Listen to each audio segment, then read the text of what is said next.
DrSteveBussa, Plantation Eye Center here in Plantation, Florida. New grad, new practice, pretty much everything. I graduated 2008, bought the practice May of 2010. It's a year and a half later and we're still constantly changing things. So, you know, it's just one of those things that the only thing in life that's consistent is change. So as long as you adapt to that mindset, you know, it just constantly is growing and building, which is great.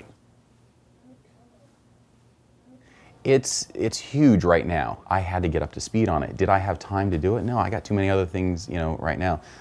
Cooper Vision, I'm gonna name drop because they actually helped me with it. I don't know if I can or not, but I just did.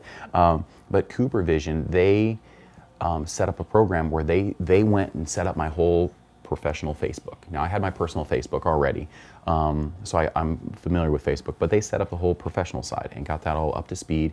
Then there's something called All About Vision, I think that's it, where they automatically post to my Facebook twice a week. So it's right now it's on you know, cruise control, which I like. Then every once in a while we'll post stuff. I do advertise in the office so that people can click and like it and tag a friend, and then they get a 50%. I got several different coupons that they can get by liking our page. So we're almost up to 100 friends so far. So, you know, it's one of those things that it keeps you in front of people, just like recalls, just like email. We also do email and texting for reminding patients. That's another big thing. I try to do as much electronic because it's kind of, you can set it and forget it, and that's what I like to do, is have systems in place so that you can be more efficient with your time. The best one we had recently was with a sales rep that came in for the new digital progressives, because one of my biggest questions was what is digital progressives? And I've been searching for this answer for a long time, and I go to these meetings and I talk to everybody. I'm like, what is digital? And I get the same, oh, it's a larger, you know, working area. And I'm like, no, I'm a technical guy. I want to know, how is it made? What is the technology that goes into it? And it took me a while to really get to somebody who could answer that question. And I finally found one of the answers, and it was a sales rep from Essilor. It was a family friend who sent me a report on how, and explaining everything out. It was about a 5-page. It was actually done in, you know, I come from a science background, so it was done in a scientific report, and it was very well laid out, and that helped me really kind of understand it. But going back to your question about what the best meeting was, is he came here, it was a lunch and learn is basically what it was. He came in with a handout printed out for the staff. We all got our page. We were able to flip through, and it was kind of a dialogue back and forth where they were able to answer questions. So it kind of got us all on the same page, because if I'm prescribing a lens in the room, I'm doing it for a reason. And then if they're not coming out and getting the same thing that I'm hearing, that the patient is hearing in the back of the room, the patient starts, there's a disconnect, and they're like, well, that's not what the doctor said. So you really got to be on the same playing field. So that's why I really try to limit my products to a certain amount. And you get hit with all these reps saying, well, our product is, you know, there's a ton of different progressives out there. So I normally only use 2 to 3 progressives. That's it. I can't narrow it down to one because there's been so many. You know, that goes back to when I was meeting with all the reps, and I'm not just talking lens, or I'm talking frame, everything. When they come in, they're just telling me the same thing that I already know. You know, it's like, you know, share with me something new. If you're telling me the same, you know, same spiel that I can read on this little form, it's not helping me. So there's a lot that you lost me, you know, and it's like, okay, this is done, and you're wasting your time, you're wasting my time. So that's why I really try to pick and choose my meetings now, and saying, okay, this is a product I want to look into.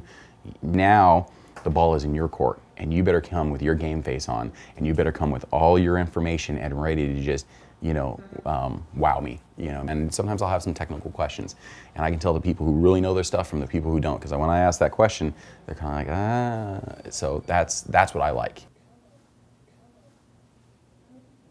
We mainly have 2. I would only have 1 if I could.